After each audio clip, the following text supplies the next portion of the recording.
Frères, sœurs et amis dans le Seigneur, que la paix et la grâce de Dieu soient avec vous. Dis mon Dieu merci pour l'opportunité que nous gagnons pour que nous capables d'étudier parole bon Dieu ensemble et matin à travers un sujet, c'est l'impunité ne restera jamais ou ne reste jamais impunie. L'impunité ne reste jamais impunie. Le texte que nous avons considéré matin, c'est dans Juge, chapitre 8, les versets 22 à 32, et Juge, chapitre 9, versets 1 à 57. Dans ça que aurait l'omniscience de Dieu, l'omniscience ou la connaissance parfaite de Dieu, bon Dieu prononçait son un décret. Et décret ça, il impliquait la création, la rédemption et la restauration. Ou si vous voulez, le renouvellement de toutes choses. Dans la création que bon Dieu prévoit dans son décret, bon Dieu prévoit que la création dit après de nature causale. Ça veut dire que pour tout effet, il est nécessaire pour qu'on ait une cause. Et donc chaque choix, chaque idée, chaque action que nous entreprenons, t'apprend engendrer des conséquences. Et c'est ça que fait lorsque bon Dieu a parlé ensemble avec Israël, il dit Israël dans Deutéronome 30, le verset 15, et Jérémie 21, verset 8, il dit voici je mets aujourd'hui devant toi le chemin de la vie et le chemin de la mort. Choisis la vie et tu vivras. Même gens bien que nous fait sous terre ça, nous jouons une récompense pour lui dans ce siècle-ci et dans le siècle à venir. Mal que nous fait sous terre ça, n'a payé pour lui dans ce siècle-ci et dans le siècle à venir, si nous pas repenti de mal que nous fait. Et c'est pour raison ça, l'impunité, il pas jamais été impuni. Moun qui livrait la vie à l'impunité, il gagne pour payer le prix fort. Peut-être vous pouvez me demander comment faire comme ça. Et bien nous venons exemple concret dans la Bible, en la personne d'un leader, en la personne d'un chef impie du nom d'Abimelech. Et c'est la vie Abimelech que nous allons considérer matin dans cas d'étude ça. Abimelech c'est un chef qui a une ambition disproportionnée et qui était prêt à tout sacrifier pour prendre et conserver le pouvoir. Et c'est ainsi que Abimelech il pas suivre la voie de son père, tel que il décrit pour nous-mêmes dans Juge, chapitre 8, versets 22 à 35. Et nous allons étudier tout l'ascension au pouvoir d'Abimelech, la descente aux enfers de son peuple et sa fin humiliante, tel que il raconté pour nous-mêmes dans Juge, chapitre 9, les versets 1 à 57. Et c'est ça que moi propose matin, pour que nous soyons capables d'étudier ensemble. L'impunité ne restera pas impunie. En passant, il y a un avertissement. Toute ressemblance à des personnages actuels est purement accidentelle. Dans le passage que nous allons étudier. Après que Gédéon fit une garantie pour son peuple, la victoire sur ses ennemis uniquement avec 300 hommes vaillants. Mon qui remet cinéma, ou de son j'étais un film qui a les 300. Et bien donc film ça a été inspiré de ces 300 vaillants hommes de Gédéon, et non que au Tébaï Gédéon, c'est Jérubaal. Et donc Gédéon, lui-même, lorsque il fin bail repos à peuple, et donc le peuple a approché Gédéon, et mais ça que dit Gédéon dans Juge, chapitre 8, verset 22. Je demande pour qu'il y ait Bible ensemble avec moi, parce que nous allons étudier le texte de manière systématique, en sorte que ce n'est pas opinion personnelle moi que je baille, même que c'est la Bible qui baille ça que nous allons étudier matin. Juge chapitre 8 verset 22.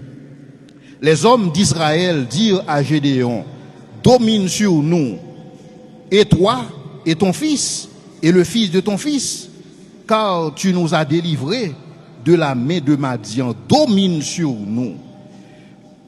M'estime que propos que les hommes d'Israël, propos que ont utilisé au fort, domine sur nous, et ceci de génération en génération. Ça que a demandé Gédéon, il a demandé Gédéon pour Gédéon établir sur une dynastie. Il a demandé Gédéon pour Gédéon établir sur une dictature. Il a demandé Gédéon pour Gédéon dominer sur eux. L'expression dominer, lorsque vous regardez la pensée de Dieu, bon Dieu pas jamais utilisé terme ça pour relation moun à moun. Lorsque bon Dieu finit créer l'homme dans la Genèse, bon Dieu dit qu'il domine sur les poissons de la mer, qu'il domine sur les animaux des champs, qu'il domine sur les êtres dans le ciel, les animaux qui volent dans le ciel. Mais pour ce qu'il s'agit de la relation entre le monde à monde, Jésus-Christ instruit les disciples, il dit que ne savez-vous pas les grands des nations les tyrannisent et les dominent, qu'il ne soit pas ainsi parmi vous, parce que telle était la volonté de Dieu. Et c'est ça que fait Salomon parler, il dit que il y a un temps où l'homme domine sur l'homme pour le rendre malheureux. Et tout malheur que nous connaissons dans le monde actuellement, ou dans le monde d'alors, il était résulté de la domination de l'homme sur l'homme. Parce que bon Dieu pas créé l'homme pour que l'homme domine sur l'homme, mais il créé l'homme pour que l'homme domine sur le monde physique. Donc, requête ça, que les enfants d'Israël, lorsque vous approchez Gédéon, il a dit, domine sur nous, c'est parce que vous pas connaissez la pensée de Dieu. Parce que volonté par bon Dieu, c'est pas que monde domine sous monde. Donc, mais nous en face d'un peuple qui pas connaît ça le vle. Et c'est pas la première fois dans l'histoire d'un peuple que moun yo pas connaît ça vle domine sur nous de génération en génération. Et requête ça, c'était une requête carrément illicite. C'est une requête qui pas supposée faite. Mais cependant, Gédéon était un homme de Dieu. Gédéon te connaît la pensée de Dieu. Gédéon te connaît que c'est pas volonté bon Dieu pour que l'homme domine sur l'homme. Et c'est ainsi que Gédéon lui rejeté requête ça. Et Gédéon pral dit Israël dans le verset 23, Gédéon leur dit, je ne dominerai point sur vous, et mes fils ne domineront point sur vous, c'est l'Éternel qui dominera sur vous. Parce que c'est seulement bon Dieu qui est supposé dominer. Parce que bon Dieu est souverain. Nous sommes sa création, nous sommes ses créatures. Donc il est tout à fait normal que bon Dieu est capable de dominer sur nous-mêmes. Mais cependant, bon Dieu, il choisit pour le régner sur nous plutôt. Et si bon Dieu choisit pour le régner sur nous, au lieu que le dominer sur nous en qualité de tyran, on n'a pas besoin de parler de la relation entre monde à monde. Mais c'est bagaille que Gédéon te connaît, parce que Gédéon te connaît, c'est pas ça que bon Dieu relève pour le faire. Et Gédéon était prêt pour le faire passer les intérêts de Dieu avant les siens. Gédéon te connaît que peuple ça, si c'est pas bon Dieu qui a guidé, il va pas aller aucun côté. Gédéon te connaît que peuple ça, si c'est pas bon Dieu qui protège le contre ennemi, peuple ça pas protéger. Parce que si l'Éternel le veille pas la ville, celui qui la veille en vain. Et c'est des bagailles que Gédéon te connaît. Même lorsque Gédéon te gagne victoire avec 300 hommes, Gédéon lui te connaît que le crédit devait être attribué à Dieu et non pas à lui. Et c'est ça que fait David, tu es capable de dire non pas à nous, ô Éternel. Non pas à nous, mais à ton nom seul, donne gloire. À cause de ta bonté, à cause de ta fidélité. Gédéon était un homme de Dieu. Mais Gédéon, c'est un homme qui a des défauts, même avec tout homme de Dieu. Pas un homme de Dieu qui n'a pas de défaut. Pas un homme de Dieu qui n'a pas de talon d'Achille. Pas un homme de Dieu qui n'a pas de défaut dans la cuirasse. Et Gédéon a un défaut, Gédéon a un problème. Gédéon, en temps de guerre, il compte tout ça pour le faire. Mais cependant, en temps de paix, Gédéon a quitté, laissé aller par ses pulsions. Gédéon a quitté ses pulsions naturelles, ses pulsions charnelles.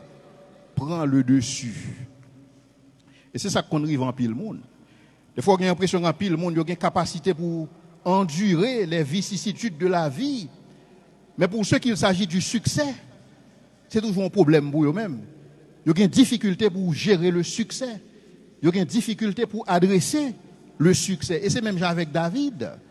Lorsque la Bible dit nous, lorsque les rois en général se mettent en campagne, c'est-à-dire lorsque roi a préparé des conquêtes, c'est le ça David lui-même, il monté sur un tour, l'a fait les 100 pas. Et c'est pendant l'a fait les 100 pas qui est-ce qu'il remarqué?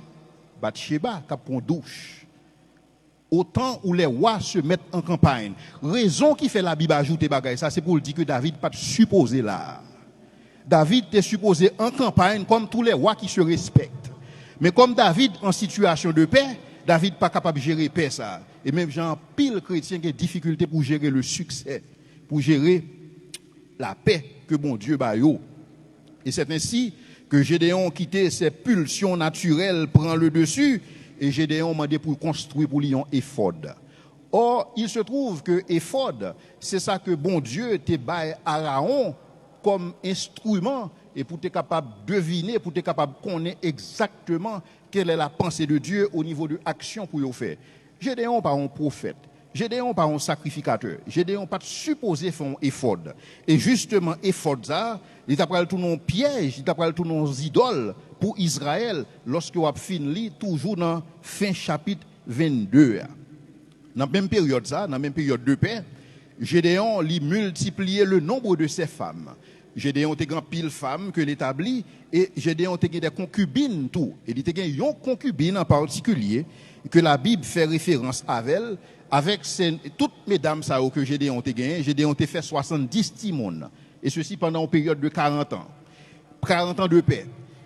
Avec 70 timons ça que Gédéon fait, Gédéon t'a pris à Sichem et qui c'est en province et Gédéon à Sichem il rencontre une dame et que dame ça il pas suffi pour tout ça déjà il pas suffi et puis à dame ça elle font petite et petite ça t'a pral relève Abimelech et Abimelech son nom extraordinaire parce que Abimelech signifie fils d'un roi.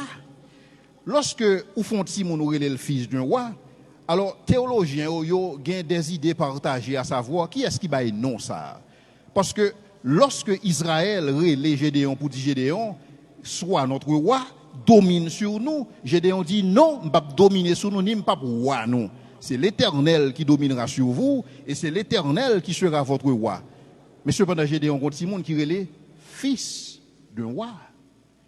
Est-ce que c'est parce que Gédéon regrette, il regrette que il pas accepter proposition ça de la part d'Israël ou bien est-ce que c'est sa concubine qui te voulait bailler tête de l'importance pour le montrer que le pas gain petit à n'importe qui?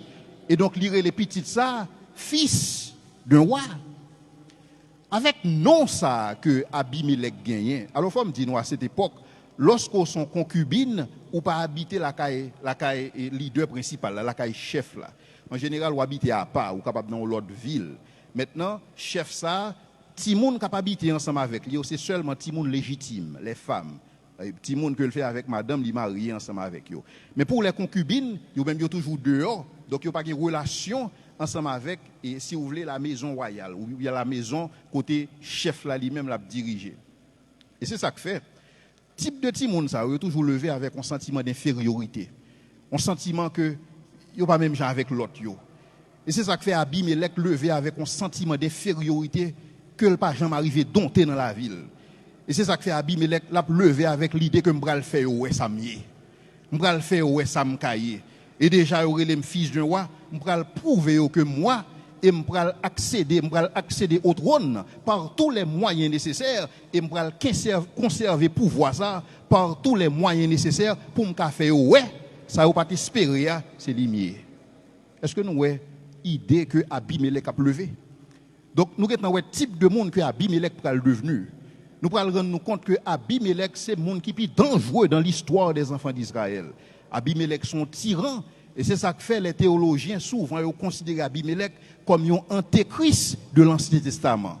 Pour type de monde que Abimelech est. Parce que Abimelech était déterminé à prendre le pouvoir et à conserver le pouvoir, même si ça t'a demandé pour le mettre pays à feu et à cendre. Mais il était décidé que non, c'est fils d'un roi, on va le prouver que je suis roi. Et c'est ainsi que action ça que Gédéon a fait en temps de paix, il a créé une faillite morale. Une faillite morale non seulement pour Gédéon, mais une faillite morale pour les enfants d'Israël. Et c'est pourquoi, à la mort de Gédéon, les enfants d'Israël recommencèrent à se prostituer avec les Baals. C'est ça qu'on appelle dans Gédéon 8, versets 33 à 35. Lorsque Gédéon fut mort, les enfants d'Israël recommencèrent à se prostituer au Baal. ils prirent Baal-Bérith pour leur Dieu. Les enfants d'Israël ne se souvinrent point de l'Éternel leur Dieu, qui les avait délivrés de la main de tous les ennemis qui les entouraient. Et ils n'eurent point d'attachement pour la maison de Jérubbaal de Gédéon, après tout le bien qu'il avait fait à Israël. Et c'est dans le contexte confusion morale, ça. C'est dans le contexte confusion religieuse, ça, que Abimelech commence son campagne politique. Abimelech, il lance son campagne, et Abimelech, parce qu'il a une détermination pour le roi, par tous les moyens nécessaires. Et c'est ainsi que Abimelech pourra mettre tout son poids dans la balance. Mais Abimelech, il a un seul argumentaire de campagne. Il a un seul discours de campagne, à savoir, voter pour moi, ou bien choisir, parce que moi, je sorti dans la paysannerie, même gens avec nous. Et c'est exactement ça que Abimelech a dit les gens de Sichem. Parce que, pas oublier, Abimelech fait à Sichem, pas nécessairement en Israël, dans une province liée. Donc, l'a fait appel à émotion mounio. Fais-moi nous, parce que je sorti même côté avec nous.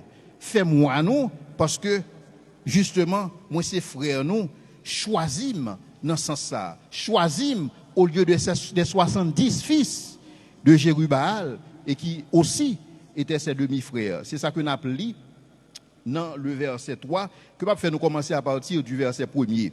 Abimelech, chapitre 9, verset 1er. Abimelech, fils de Jérubbaal, se rendit à Sichem vers les frères de sa mère, parce que pas oublier maman, c'est Sichem.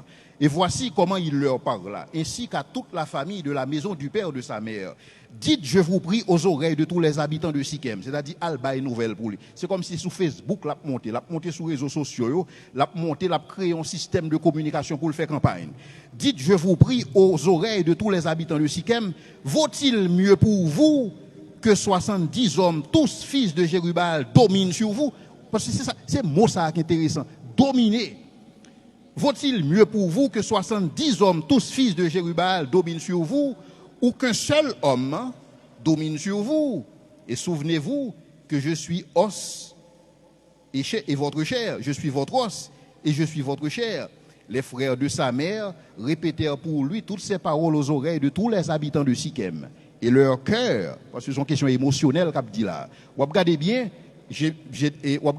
Abimelech pas un plan. Abimelech il pas dit une vision, il pas dit mais ça peut arriver les enfants d'Israël si me vinoir. Seulement choisim parce que me semble avec nous. Choisim parce que me sorti Sichem même gens avec nous. Pas une vision, pas un plan, pas rien, mais tout simplement son appel pour jouer sous émotion monde. Son appel tout simplement pour manipuler monde, et c'est ainsi que les habitants de Sichem ils prennent en manipulation ça, et leur cœur inclina en faveur d'Abimelech, car ils se disaient, c'est notre frère. Mais on t'a pas regretter ça amèrement. Donc c'est un choix émotionnel qui t'a pas coûté très cher aux habitants de Sichem. Pourquoi? Parce que, chers amis, choix nous est toujours accompagné de conséquences. Pas de choix sans conséquences. Pas d'idée sans conséquences. Pas de décision sans conséquences. Bon Dieu créé un univers causal, côté action nous, obligé de conséquences. Et c'est ainsi que dans le verset 3, vous allez regarder que, verset 4, ils lui donnèrent, les habitants de Sichem, les leaders de Sichem, ou si vous voulez, les leaders de Sichem, ils lui donnèrent 70 cycles d'argent qu'ils enlevèrent de la maison de Baal-Bérith. C'est-à-dire que, ce n'est pas des gens qui tapent servi bon Dieu, mais c'est des gens qui tapent adoré Baal-Bérith. Abimelech s'en servit, attendez bien, oui. Abimelech prend 70 cycles d'argent, ça. Il s'en servit pour acheter qui? Pour acheter des misérables et des turbulents qui allèrent après lui. L'argent, ça, que vous prenez dans le temple Baal-Bérith, là, que vous avez Abimelech, il était capable de servir pour faire éducation à Sichem. Il était capable de servir pour bailler des soins de santé à Sichem. Il était capable de servir pour le bien-être des habitants du pays, mais cependant, Abimelech utilisait comme ça pour financer un groupe de mercenaires, pour financer un gang personnel qui est capable de fonctionner ensemble avec lui pour capable balayer cet accès au pouvoir. Et donc, c'est ainsi que Abimelech, il constituait gang ça, non seulement pour le capable de gagner accès au pouvoir, mais pour le capable de consolider son trône à l'avenir, en sorte que pour ne pas inquiéter pour ce qu'il s'agit des adversaires. C'est ça que nous lit dans les versets 4 et 5. Ils lui donnèrent 70 cycles d'argent qu'ils enlevèrent de la maison de Balbérite. Abimelech s'en servit pour acheter des misérables et des turbulents. Mot turbulent, ça c'est violent, des hommes violents sans foi ni loi. Et qui allèrent après lui. Il vint dans la maison de son père, regarde ça le fait, avec mercenaires ça yo. Il vint dans la maison de son père à Oprah, c'est pas à Ophra, c'est pas Oprah, et il tua ses frères. Il recrutait des mercenaires pour passer ses frères au fil de l'épée afin de pouvoir accéder au pouvoir. Donc il tua ses frères, fils de Jérubal, 70 hommes sur une même pierre. Il n'échappa que Jotam, le plus jeune fils de Jérubal, car il s'était caché. Alors ces hommes misérables et violents, engagés par Abimelech, c'est des gens qui ne pas valoriser la vie. La vie, monde pas veut dire rien pour eux-mêmes. Et c'est ça que fait pour eux-mêmes la vie des fils de Jérubal, la vie des fils de Gédéon, à peine s'il te faut un cycle d'argent. Nous devons comprendre que lorsque Judas a vendu Jésus, pour combien il vend Jésus? 30 pièces. Alors que pour les frères d'Abimelech, ils n'ont pas même vaut tout ça. Pourquoi? Parce que ces hommes, recrutés par Abimelech, la vie n'a pas de valeur pour eux-mêmes. Donc, ils ont détruit la vie à droite, à gauche, Jean Ouvlé, et ce type de monde, ça, les sbires d'Abimelech, c'est avec eux qu'ils sont capables de fonctionner dans le cadre de syndicats du crime organisé.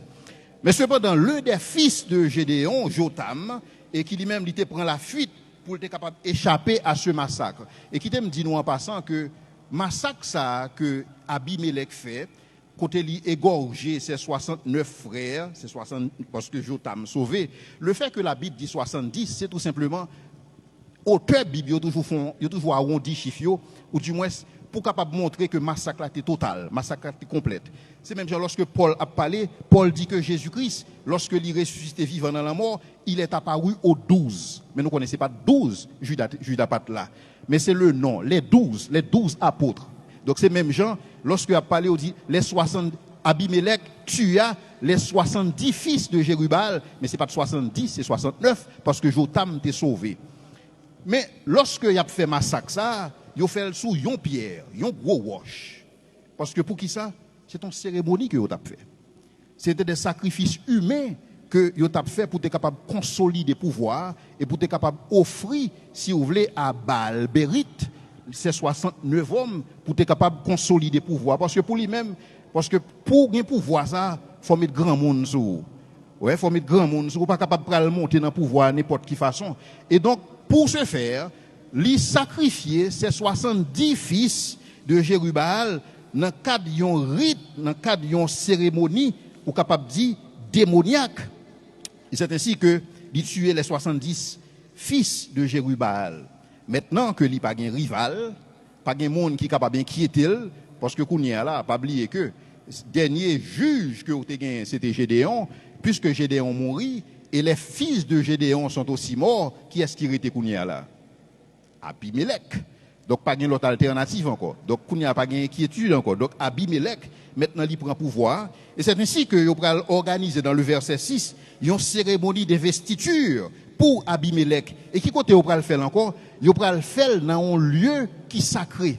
Un lieu qui était sacré pour Israël, mais qui ne vient pas faire sens encore pour les habitants de Sichem. Si nous songeons, c'est près du chêne de Mamré que bon Dieu apparaît à Abraham lorsqu'il dit « Cacherai-je à Abraham ce que je vais faire ?» Si nous songeons, c'est près du champ de Mamré que Jacob lui-même était une vision. Si nous songeons type de bagaille ça, si nous songeons, c'est près du chêne de Mamré que Moïse, que Josué t'a parlé aux enfants d'Israël pour te dire, moi et ma maison, nous servons l'Éternel. Donc, son lieu qui t'a fait sens pour les enfants d'Israël, mais puisque avec faillite morale ça, avec faillite spirituelle ça, pas grand qui fait sens encore, il fait une boisse sans monio, qu'on y a font cérémonie d'investiture. Et c'est ça que m'a évité nous à lire dans le verset 6.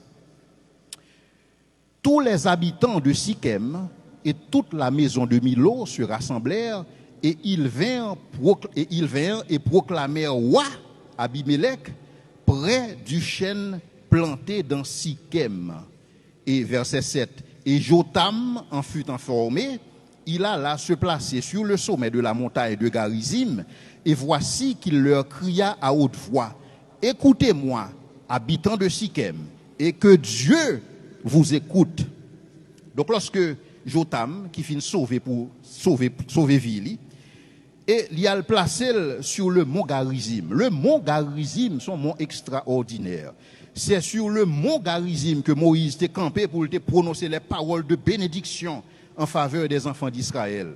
Et pour qui ça? Parce que c'était facile, lorsque Moïse campait sous tête montagne, ça, alors que le peuple là lui-même en bas, voit Moïse était capable de transporter pour être capable d'atteindre Mounio. Et puisque les habitants de Sichem, ils étaient, si vous voulez, près du chêne de Mamré dans la vallée, et donc là, ça, et Jotam, il était capable de camper sous tête montagne pour parler ensemble avec eux. Et Jotam, t'apprends le bail, ça nous relait, premier parabole qui existait dans la Bible. Donc, premier parabole qui existait dans les Écritures, c'est Jotam, et qui t'apprend le prononcer. Et parabole, ça, il n'est pas seulement une parabole, il est une prophétie. Il est une prophétie que Jotam t'apprend le faire, mais elle n'est pas seulement une prophétie, il est une malédiction. Ça que aurait la malédiction de Jotam. Exactement ça que Jotam dit dans la parabole, ça. C'est exactement ça que bon Dieu pourra utiliser pour capable asseoir son jugement. Donc lorsque Jotam campait sous montagne, Jotam dit à haute voix, écoutez-moi, habitants de Sichem, et que Dieu vous écoute. On nous lit parabole Jotam dans le verset 8. Les arbres partirent pour aller oindre un roi et le mettre à leur tête. Ils dirent à l'olivier, règne sur nous.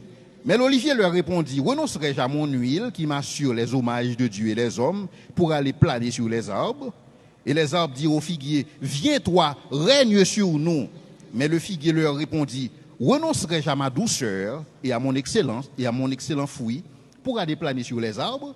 Et les arbres dirent à la vigne, viens-toi, règne sur nous. Mais la vigne leur répondit, renoncerai-je à mon vin qui réjouit Dieu et les hommes pour aller planer sur les arbres? Alors tous les arbres dirent au buisson d'épines, parce que pas une alternative encore, viens-toi et règne sur nous. Et le buisson d'épines répondit aux arbres, si c'est de bonne foi que vous voulez moindre comme moi, venez, réfugiez-vous sous mon ombre. Sinon, un feu sortira du buisson d'épines et dévorera les cèdres du Liban. Dans la parabole ça que Jotam a baillé, les arbres personnifiaient le peuple.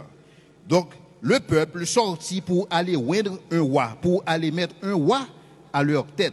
Et c'est ainsi que yo parlait à trois arbres fruitiers qui souvent représentaient la nation d'Israël.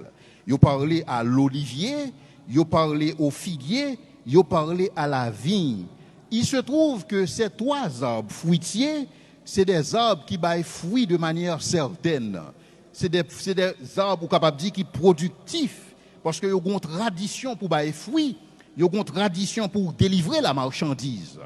Cependant, lorsque les arbres, ils ont parlé à l'olivier, Olivier a dit, renoncerai-je à mon huile qui m'assure des hommages de Dieu et des hommes pour aller planer sur les arbres? Non, je ne vais pas donner, je ne vais pas l'entrer dans bagaille comme ça.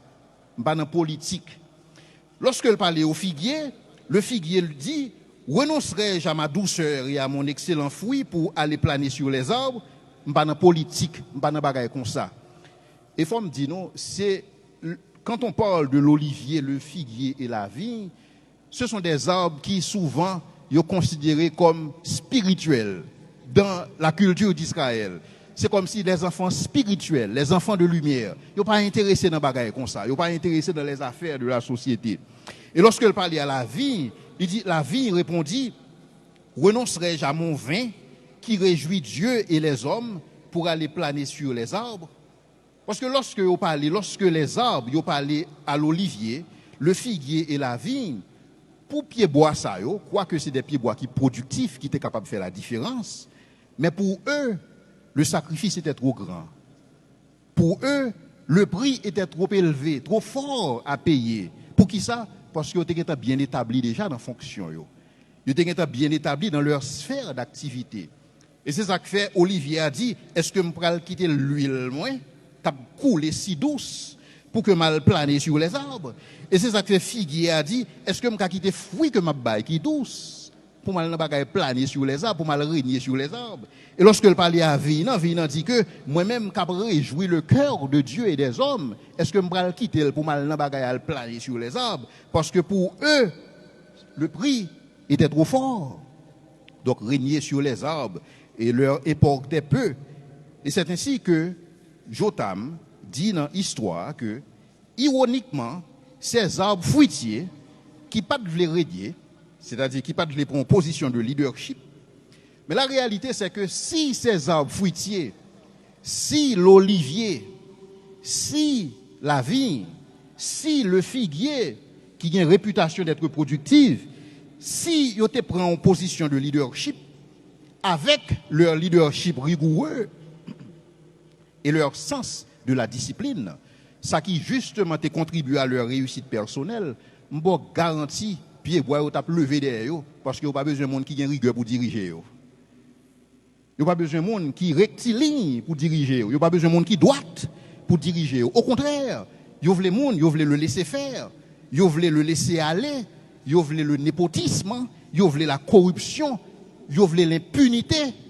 Bon fait noir moins, bon blackout moins souple. Ce type de bagaille ça que vous avez besoin parce que certains, la Bible dit nous préfèrent les ténèbres à la lumière. Il se pourrait que c'est ça que Olivier a te connaît. Il se pourrait que c'est ça que Figuier a te connaît. Il se pourrait que c'est ça que Vigne a te connaît qui fait dit est-ce que m'bral renoncer à se faire une influence moi côté me fin bien établi là-dedans pour aller régner sur les arbres pour ma sale réputation moi avec les arbres. Mais cependant, ça peut le passer. Lorsqu'on pas joindre olivier, lorsqu'on pas joindre figuier, lorsqu'on pas joindre vigne qui prend responsabilité, et mais ça que on va le joindre, Jean va le gérer jouet là, olivier va le perdu, figuier va le perdu, et vigne va le perdu, tout le monde perdu. Est-ce que nous avec moi matin? Alors les arbres se sont adressés aux buissons d'épines. Ça n'est pas productif là. Ça n'est pas un track record là. Ça n'est pas une crédibilité. Il dit, viens toi, règne sur nous. Verset 15, le buisson d'épines répondit aux arbres, venez, réfugiez-vous sous mon ombre. Depuis qu'il est buisson d'épines qu'on baille l'ombrage. Donc depuis le commencer, il commence avec menti. Buisson d'épines, par contre, baille ombre. Il par contre fait ça. Son ça ou un bon créole, son piquant gouena. Il pas bailler l'ombre, il pas qu'à faire ça.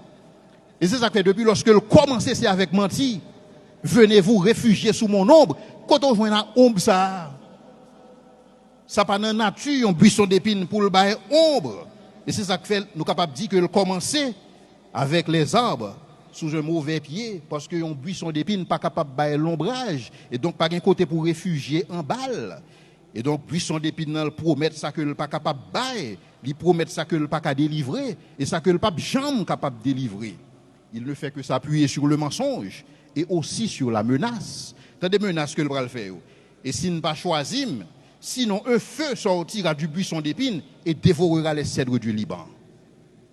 Donc, s'il ne pas choisi, ça fait garder nous, parce qu'il n'y a pas d'alternative. Parce que le figuier ne veut pas, l'olivier ne veut pas, la vigne n'en veut pas. Donc c'est moi qui gagne. Et s'il ne pas choisi, un feu sortira du buisson d'épines. Et donc déjà, le buisson d'épines annonce les couleurs. Et donc, puisque les arbres étaient désespérés, ou pas le choix, et dans leur désespoir, ils ont établi un chef.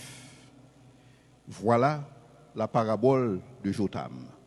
Et même avec Jésus-Christ, lorsque Jésus-Christ baille une parabole, il expliquait, Jotam va préciser la nature, il va préciser le sens de la parabole. Et c'est ça nous vient dans les versets 16 à 20 que m'invitez-nous à considérer ensemble avec moi. Juge chapitre 9, versets 16-20. Maintenant, est-ce de bonne foi et avec intégrité que vous avez agi en proclamant roi Abibélec? Avez-vous eu de la bienveillance pour Jérubbaal et sa maison? L'avez-vous traité selon les services qu'il a rendus? Car mon père a combattu pour vous. Il a exposé sa vie. Il vous a délivré de la main de Madian. Et vous vous êtes levé contre la maison de mon père. Et vous avez tué ses fils 70 hommes sur une même pierre, et vous avez proclamé roi sur les habitants de Sichem, Abimelech, fils de sa servante, parce qu'il est votre frère.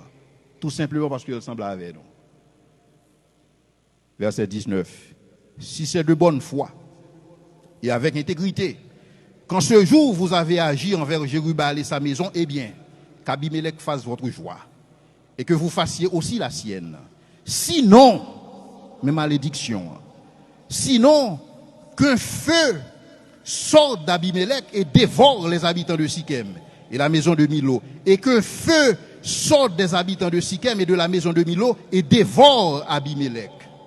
Et Jotam se retira et puis la fuite et s'en alla à Béer, où il demeura loin d'Abimelech, son frère. Donc Jotam commençait par rappeler aux habitants de Sichem que sont amnésiques. Il dit, monsieur, nous amnésiques, nous pas de mémoire. Si nous sommes capables d'oublier tout ça, papa, Gédéon fait pour nous. Donc nous avons un problème. Et donc, non seulement nous pas considérer ce que papa Gédéon fait pour nous, mais nous sacrifier les fils de Gédéon, 70 fils, sur une même pierre, pour nous établir sous tête nous, Abimelech, qui n'a aucune crédibilité. Et c'est alors que Jotam prononça une malédiction sur les habitants de Sichem, à savoir un feu sortira d'Abimelech pour dévorer les habitants de Sichem, et un feu sortira des habitants de Sichem pour dévorer Abimelech. Peuple ça, qui t'a choisi mettre Abimelech sous tête li, Abimelech pral lever dans corps et Abimelech pral écraser peuple ça. Donc division, confusion. Yon a goumé contre l'autre, yon a déchiré l'autre. Moun qui te fait campagne ensemble avec Abimelech, c'est jodi a fait opposition contre Abimelech. Confusion. Confusion. Moun qui t'a supporté tout le clan d'Abimelech. Jodi a contre Abimelech. Donc après avoir ainsi parlé, Jotam prit la fuite pour sauver sa peau. Parce que Jotam réalisait que dans un pays sans foi ni loi. Parce que si des hommes peuvent tuer les fils de Gédéon pour un cycle d'argent, c'est que la vie pas fait sens encore dans le pays ça. La vie pas fait sens encore à Sichem. Parce que si c'est pour ça qu'il a tué les gens, parce qu'à cette époque, les esclaves se vendaient pour 20 cycles d'argent. Parce que si un esclave capable de vendre pour 20 cycles d'argent, et que vous avez tué un prince pour un cycle d'argent, ça veut dire que la vie n'a pas fait sens. Et c'est ainsi que Jotam, après avoir communiqué sa parabole, Jotam fuit pour sauver sa peau. 3 ans plus tard, Dieu envoya un mauvais esprit entre Abimelech et les habitants de Sichem afin qu'ils se détruisent les uns les autres. Verset 23. Abimelech ayant dominé, on commence depuis le verset 22, Abimelech ayant dominé 3 ans sur Israël, alors Dieu envoya un mauvais esprit entre Abimelech et les habitants de Sichem, et les habitants de Sichem furent infidèles à Abimelech. Je pense que c'est pas ça drôle pour un pile monde. Comment bon Dieu fait entrer dans la question mauvais esprit? Pour bon Dieu envoyer mauvais esprit sur le monde. Ça c'est une question drôle, n'est-ce pas? C'est une question un pile monde a posé tête. Alors, l'important pour que nous comprenions, ça veut dire la souveraineté de Dieu. Lorsque la Bible présentait Dieu comme un Dieu qui est souverain, ça veut dire son Dieu qui n'est pas limité.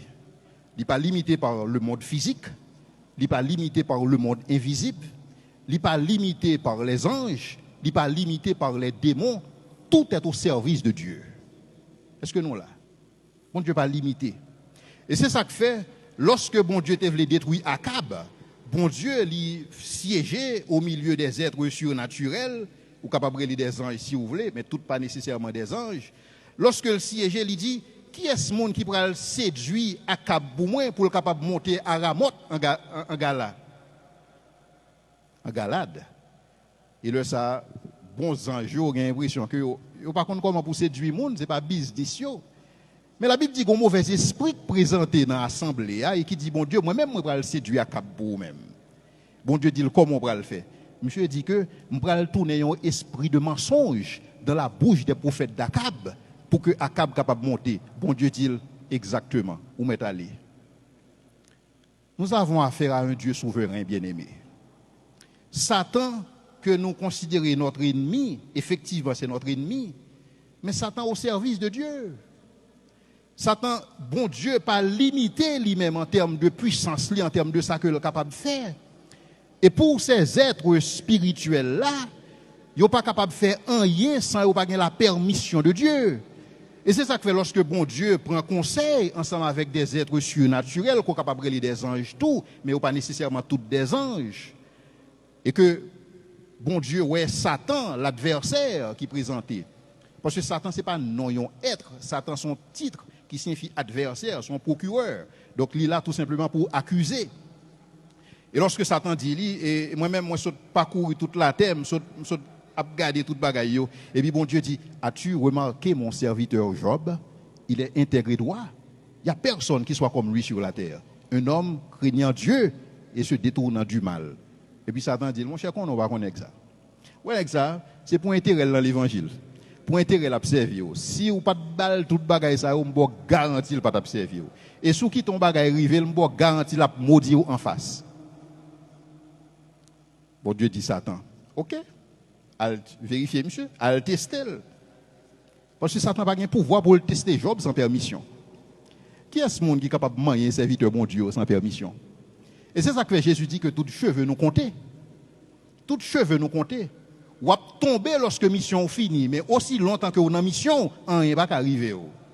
Toutes cheveux compter. Et donc bon Dieu est capable d'utiliser des êtres surnaturels. Bon Dieu est capable d'utiliser les forces sataniques s'il le veut. Pour qui ça? Parce que bon Dieu n'a pas un rival. Satan, ce n'est pas un rival lié pour bon Dieu. Mais souvent, dans la façon que nous comprenons l'évangile, nous pensons qu'il y a deux forces opposées. Il y a bon Dieu et il y a Satan. Comme si nous avons bon Dieu est un rival. Bon Dieu souverain. Il est souverain par-dessus tout. Bon Dieu est capable d'utiliser les forces naturelles. Il est capable d'utiliser les mauvais esprits. Rien n'échappe à sa domination. Et c'est ça que fait Jérémie dit dans Lamentation 3, le verset 37. Qui dira qu'une chose arrive sans que l'Éternel le l'ait ordonné? Est-ce qu'on est capable de faire là? Pas comme on peut bouger là sans mon Dieu pas permission. Qui dira qu'une chose arrive sans que l'Éternel le l'ait ordonné? N'est-ce pas de la volonté du Très-Haut? Alors, expression ça, son gros bagaille lié. Lorsque a parlé du Très-Haut, c'est par rapport à tout être qui existait, naturel, physique ou surnaturel. Dieu, c'est le Dieu Très-Haut, donc il n'est pas pareil. N'est-ce pas de la volonté du Très-Haut que viennent les maux et les biens? Ça, c'est un texte important pour nous considérer.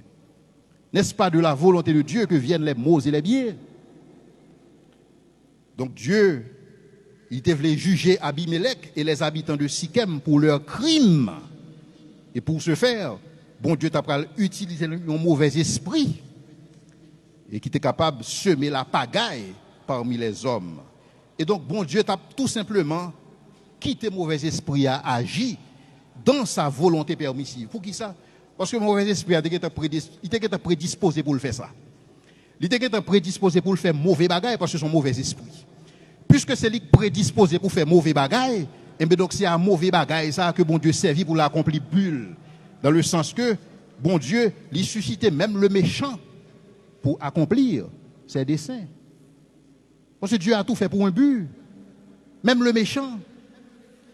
Et donc dans ce contexte, il y a un mauvais esprit qui t'apprend sans merci dresser les hommes les uns contre les autres.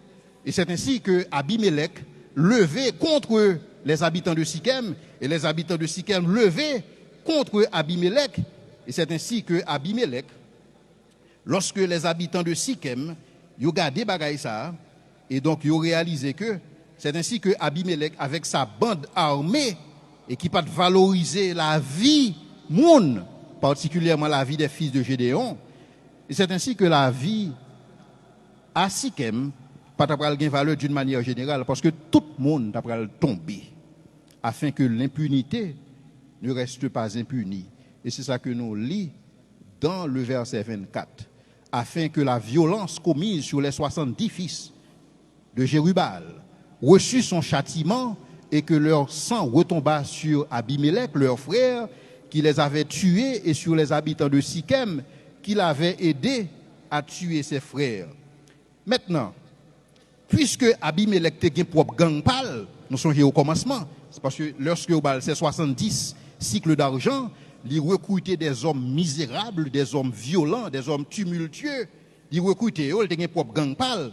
Alors, les opposants à Abimelech pour constituer propre gang pâle autour. Vous voyez là? Donc tout le monde est gang yo. Tout le monde est gang privé yo. Et c'est ainsi qu'ils se livrèrent à des activités tout aussi terroristes pour contrarier le pouvoir d'Abimelech. Et c'est ça qu'on appelle dans le verset 25. Les habitants de Sichem placèrent en embuscade contre lui sur les montagnes des gens qui dépouillaient tous ceux qui passaient près de sur leur chemin, et cela fut rapporté à Abimelech. Parce que c'est son contexte d'anarchie, son contexte d'impunité. Donc tout le monde a frappé. Parce que terrain libre par le leadership. Donc tout le monde a frappé, tout le monde a réglé business par eux dans le contexte là.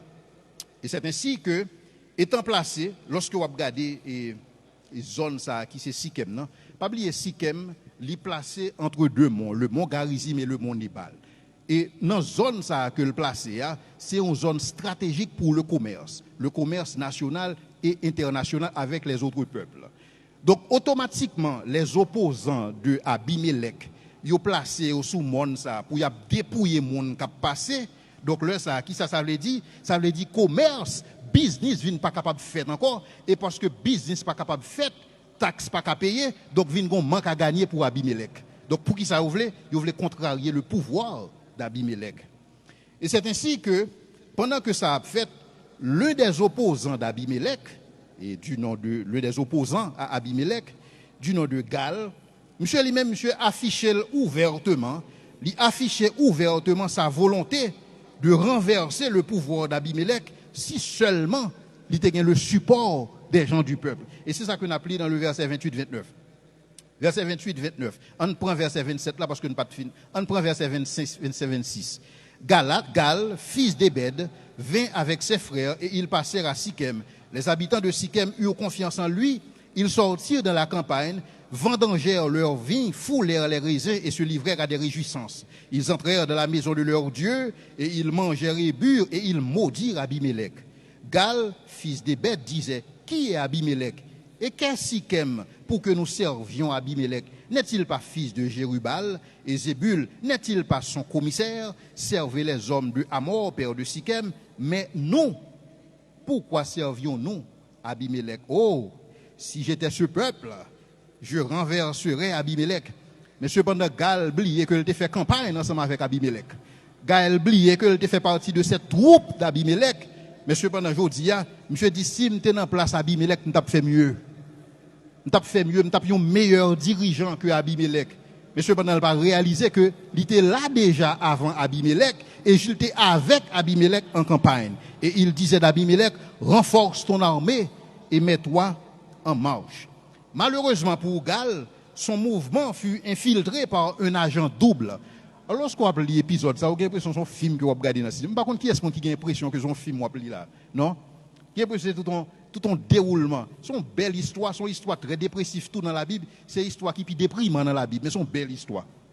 Donc, malheureusement, il y a un agent double qui t'a infiltré le mouvement de l'opposition. Il y aurait les monsieur Zébul.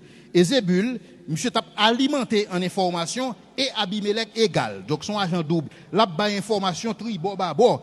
Et c'est ainsi que Gal et ses hommes, ils ont fomenté une embuscade qui t'a orchestrée par Zébul. Et c'est là, effectivement, que Zébul t'a montré vrai visage, que le pas de jambe vraiment avec Gal. Et c'est ça qu'on appelle dans les versets 30 à 41 que m'invitez nous à considérer. Zébul, gouverneur de la ville, apprit ce que disait Gal, fils d'Ebed, et sa colère s'enflamma. Pour qui ça? Parce qu'il était le commissaire d'Abimelech, selon le verset 28. Il envoya secrètement des messagers à Abimelech pour lui dire: voici Gal, fils d'Ebed, et ses frères sont venus à Sichem, et ils soulevèrent la ville contre toi. Maintenant, pars de nuit, toi et le peuple qui est avec toi, et mets-toi en embuscade dans la campagne. le matin, au lever du soleil, tu fondras avec impétuosité sur la ville. Et lorsque Gal et le peuple qui est avec lui sortiront contre toi, tu lui feras ce que tes forces permettront. Abimelech et tout le peuple qui était avec lui partirent de nuit et ils se mirent en embuscade près de Sichem, divisés entre 4 corps. Gal, fils d'Ebed, sortit de là et il se tint à l'entrée de la porte de la ville. Abimelech et tout le peuple qui était avec lui se levèrent à l'orgue de l'embuscade. Gal aperçut le peuple et il dit à Zébul, voici un peuple qui descend du sommet des montagnes. Zébul lui répondit, c'est l'ombre des montagnes que tu prends pour des hommes. Mais tromperie. Donc ce n'est pas un monde vraiment qui vient attaquer Gal. On met poser sans. Mais cependant, il est rangé avec Abimelech, c'est en embuscade que le tape tant pour être capable de venir mettre main sur eux. Par contre, si ça c'est un bail qui est familier pour nous-mêmes. Maintenant, Gal reprenant la parole, dit, c'est bien un peuple qui descend des hauteurs du pays et une troupe arrive par le chemin du chêne des devins. Zébul lui répondit, leur fin rivé sous Gal. Zébul lui répondit, où est donc ta bouche? Et papa l'autre a parlé, toi qui disais qui est Abimelech pour que nous le servions, n'est-ce point là le peuple que tu méprisais? Marche maintenant, livre-lui bataille. Gal s'avança à la tête des habitants de Sichem et livra bataille à Abimelech. Poursuivi par Abimelech, il prit la fuite devant lui et beaucoup d'hommes tombèrent morts jusqu'à l'entrée de la porte. Donc Gal, il montrait vrai visage. Pour qui ça? Parce que Abimelech semblait mettre sous pied un système de renseignement et pour être capable d'informer des va-et-vient de l'opposition afin de pouvoir aboutir à ses fins et quitter de conserver le pouvoir. Mais il y a une chose qu'on a réalisé, c'est que Abimelech réussit dans toute stratagème. Et c'est peut-être question ça qui fait Asaph t'a posé tête les questions à savoir pourquoi méchant réussit dans voie comme ça. C'est comme si bon Dieu pas ouais bagaille ça. Bon Dieu qui était méchant prospérer dans l'état ça. Et c'est là ça bon Dieu t'a pas répondre à Asaph pour dire soit méchant va prospérer c'est pour être capable de terrasser à jamais. Donc on pas besoin peur soit regarder. Succès apparent ça que Abimelech gagne, ou pas besoin peur. On a un plan pour Abimelech. La stratagème d'Abimelech a fonctionné. Toutefois, vrai perdant, c'est après qui est le pays de Sichem. Tout pays a sorti perdant. Entre cette guerre entre Abimelech et les habitants de Sichem. Tout pays a sorti perdant. Tout le monde perdu. L'ambition démesurée d'Abimelech lui porta à semer du sel dans les champs pour les rendre infidèles, infertiles. Parce que qui s'est passé lorsque le fin entre le fin prend territoire Sichem, qui ça le fait? Il sime sel sous terre. Ça veut dire que kounya moun pas faire agriculture là encore. Mais oubliez que c'est lui qui a pays ça. Ou a détruire propre pays ou. Son bail qui dure. Parce que un esprit, un mauvais esprit, un esprit de confusion qui sime dans la vie mon yo et ou pas réaliser que y a détruit propre héritage par eux. Il sime sel la donne pour capable rendre infertile et c'est ainsi qu'Abimelech a combattu son propre peuple. Monde qui jadis il était campé devant eux, il dit je suis votre frère, votre os et votre chair. L'elton campagne, c'est ça il dit oui. Je dis elle a ravagé au final avec eux. En nous les versets 42 à 45 pour nous capable voir c'est pas parole que m'a mettre dans bouche Bible là. Abimelech et verset 41, Abimelech s'arrêta à Aruma et Zébul chassa Gala de ses frères qui ne purent rester à Sichem. Le lendemain, le peuple sortit dans la campagne, Abimelech qui en fut informé, parce qu'il y a un bel système de renseignement en place. Et Abimelech qui en fut informé, prit sa troupe, la partagea en trois corps et se mit en embuscade dans la campagne. Ayant vu que le peuple sortait de la ville, il se leva contre eux et les battit, son peuple. Abimelech et les corps qui étaient avec lui se portèrent, les corps c'est les sbires, et les corps qui étaient avec lui, ils se placèrent à l'entrée de la porte de la ville. 2 de ces corps se jetèrent sur tous ceux qui étaient dans la campagne et les battirent. Abimelech attaqua la ville pendant toute la journée. Il s'empara et tua le peuple qui s'y trouvait, puis il rasa la ville et il sema du sel. Son bas est terrible. En sorte que le pied ne pourra pas pousser dans la zone ça. Donc, il finit un chapitre ça. Donc, lorsque Abimelech finit business, il n'y a pas prétend rien encore. C'est comme ça le frapper. Et c'est ainsi que les informations joignent encore Abimelech et qui prit des hommes qui apprennent que les hommes de Sichem ils prennent refuge dans une tour, ça aurait la tour de Sichem. Et c'est alors que lui-même y allait personnellement, il prend bois il demandait à chaque sbire qui était avec lui pour être capable de faire autant. Et c'est ainsi que ils mettaient du feu à la tour et ils fait un véritable barbecue. Barbecue humain, côté 1000 hommes et femmes périr dans les flammes. Ça que m'invite nous à lire dans verset 46 à 49. 46-49.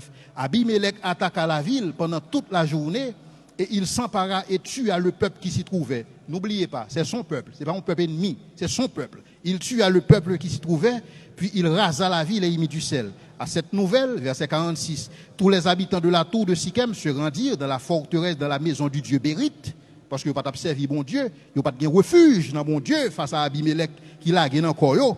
Donc, il a cherché refuge dans ça que vous connaissez, le dieu du Bérite. Et on avertit Abimelech que tous les habitants de la tour de Sichem s'y étaient rassemblés. Écoutez bien, verset 48, verset Zakpidu.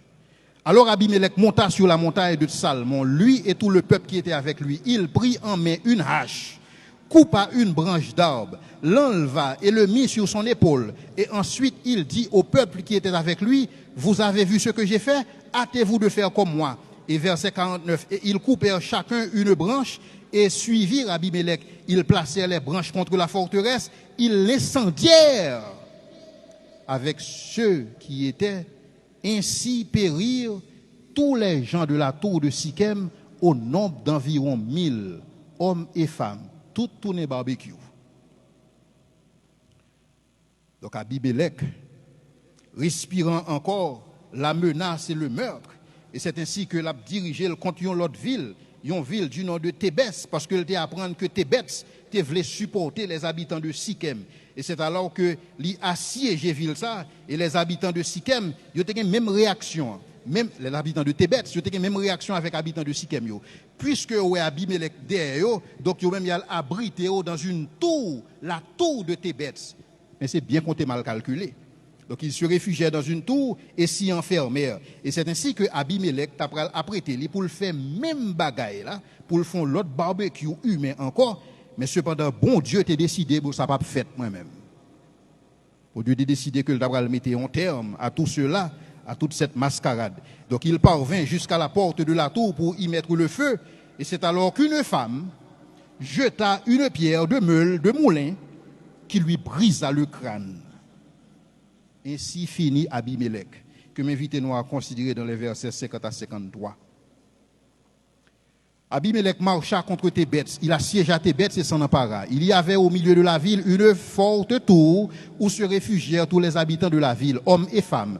Ils fermèrent sur eux et montèrent sur le toit de la tour. Abimelech parvint jusqu'à la tour, il l'attaqua et s'approcha de la porte pour y mettre le feu. Alors une femme lança sur la tête d'Abimelech un morceau de meule de moulin, un gros wash. Parce que c'est comme ça, moulin, qu'on fait, c'était des pierres que vous mettez superposées une sur l'autre et puis il y a tourné pour capable et grain, pour capable et moulin, justement. Merci. Donc Abimelech parvint jusqu'à la tour, il l'attaqua et s'approcha de la porte pour y mettre le feu. Alors une femme lança sur la tête d'Abimelech un morceau de meule de moulin et lui brisa le crâne. Aussitôt, il appela le jeune qui portait ses armes et lui dit, tire ton épée et donne-moi la mort, de peur qu'on ne dise, c'est une femme qui l'a tué. Jusque-là, monsieur, écoutez bien. Lorsque Abimelech recevoir coup ça sous tête li, je ne sais pas à combien de minutes lié de la mort, c'est un bon moment pour les pour repentir ou pas penser ça? Pour ta dire, Seigneur, je demande pardon pour tout ça me fait. Je demande pardon pour c'est pas où tu es placé là. Moi t'ai usurpé position ça. Et moi pas vivre pour même. Jean que m'étais supposé faire. Mais cependant fait grâce. Tant pour Abimelech fait ça, le plutôt dit mon jeune qui porte les amener fourré épée dans cœur parce que lui même bagaille repentance par la donne. Et c'est ça que fait aujourd'hui jeune Abimelech dans l'antichambre de l'enfer et l'attend son jugement. Donc là, même Jean que Abimelech, il t'a fait fendre tête frère sur une pierre, un gros roche, et c'est ainsi que son gros roche qui t'a pris le fendre tête li tout. Nous pas trouvé que bon Dieu a le sens de l'humour. Même ça Abimelech t'a fait frère et c'est ainsi que jugement ça t'a pris le prononcer tout sur la tête d'Abimelech afin que mal que Abimelech fait a retombé sur tête li Et ceci littéralement. Pourquoi? Parce que l'impunité ne restera pas impunie. Parce que bon Dieu t'a pris le sévir. Même Jean nous voit que grande était l'ambition d'Abimelech, mais grande était l'humiliation d'Abimelech. Abimelech, à cette époque, lorsque vous mourrez de la main d'une femme ou de la main d'un enfant, c'était une mort honteuse. Et c'est ça que fait Abimelech, tu as besoin de cacher mort ça pour être capable de montrer que c'est pas un fille qui t'a tué. Au contraire, son épée qui entre dans le cœur et qui tue. Mais cependant, histoire ça, il t'a pris le retenu sous Abimelech, c'est il t'a pris le retenu sous lui, c'est que son femme qui tuait Abimelech. Histoire là. Et c'est ça que fait lorsque on le David dans la bataille et avec un groupe de monde qui a fait mettre tête dans un tour, il y a Joab qui prend l'approcher bon porte là pour le capable de mettre du feu. Donc là ça Joab dit et David dit Joab non, ou trois près porte là. Ou pas songer ça qui est arrivé à Abimelech. Donc parole l'a parlé. Donc Abimelech pas capable de fermer, il pas capable de fermer tranche d'histoire ça. Donc l'humiliation d'Abimelech était complète. Et il t'a pris le souvenir de Abimelech comme un homme d'une ambition disproportionnée qui était prêt à tout pour accéder et conserver le pouvoir, et même si ça te voulait dire détruire son peuple avec lui. Et c'est ainsi que le nom d'Abimelech est après gravé dans la mémoire des enfants d'Israël comme l'exemple à ne pas suivre. Son nom ne fut pas retenu dans la liste des juges. Lorsque vous avez parcouru le livre des juges, vous pouvez citer non tous juges, sauf le nom d'Abimelech. Lorsque vous avez lu le livre des rois, vous citez non tous rois, sauf Abimelech. C'est comme si Abimelech pas un rien. Donc bon Dieu jugeait Abimelech dans ce sens-là. Il est venu de rien, par rien et pour rien. Et c'est ainsi que bon Dieu t'a fait tout le mal qu'avait fait Abimelech de retomber sur lui afin que le mal ne reste pas impuni. Et c'est ainsi que son leçon que bon Dieu était besoin de à Israël que le mal n'a pas été impuni. Des fois même lorsque le mal l'a triomphé. Parce que je dis à un pile monde qui a posé aux questions sur le triomphe du mal. Eh bien bon Dieu a pas dressé en ses termes et à sa façon. Donc on met juste poser ça et puis quitter bon Dieu agir. Parce que dans la perspective de Dieu, l'impunité ne restera jamais impunie. Et c'est sous note ça que chapitre le plus long du livre des juges et le chapitre le plus dépressif également. C'est sous note ça que tu fini. Mais cependant, tu as une note positive que bon Dieu t'a pris le bail. Bon Dieu lui fait retomber sur Abimelech tout mal que il fait. Dans le verset 56-57 que nous sommes capables de lire. Verset 55. Quand les hommes d'Israël virent qu'Abimelech était mort, ils s'en allèrent chacun chez soi. Ainsi, Dieu fit retomber sur Abimelech le mal qu'il avait fait à son père en tuant ses 70 frères. Et Dieu fit retomber sur la tête des gens de Sichem tout le mal qu'ils avaient fait. Ainsi s'accomplit sur eux la malédiction de Jotam, fils de Jérubbaal. À bon entendeur, salut. Et en passant comme avertissement, toute ressemblance avec des personnages actuels est purement accidentelle. Mais le principe divin demeure, l'impunité ne restera pas impunie. Que le Seigneur vous bénisse. À nous clôturer par la prière. Seigneur, nous disons merci pour grâce, merci pour l'opportunité que vous avez pour que nous soyons capables d'étudier la parole, Seigneur, et comprendre et apprendre de l'histoire. Et Seigneur, nous disons merci pour ce texte et qui on tranche d'histoire très triste, très sombre dans la vie des enfants d'Israël. Et même Jean, Seigneur, nous vivons aujourd'hui à une tranche d'histoire très sombre dans notre vie. Seigneur, nous prions que nous sommes capables d'apprendre, nous sommes capables de conforter par le fait que, Seigneur Dieu, a adressé le problème du mal, qui a fait un pile de l'eau couler dans les yeux, mon à droite à gauche. Nous connaissons que vous avez adressé, Seigneur, nous tout simplement demander pour nous patience, et pour nous le calme, pour nous le repos, pour nous la tranquillité, pour nous la confiance. Et en sorte que, Seigneur Dieu, nous sommes capables constamment remettre nous à nous-mêmes, ou même qui est le juge de toute la terre. Nous disons merci parce qu'on fait ça pour nous-mêmes. Et nous adresser aux prières ça au nom et par les mérites de ton Fils Jésus-Christ. À lui seul soit la gloire au siècle des siècles. Amen.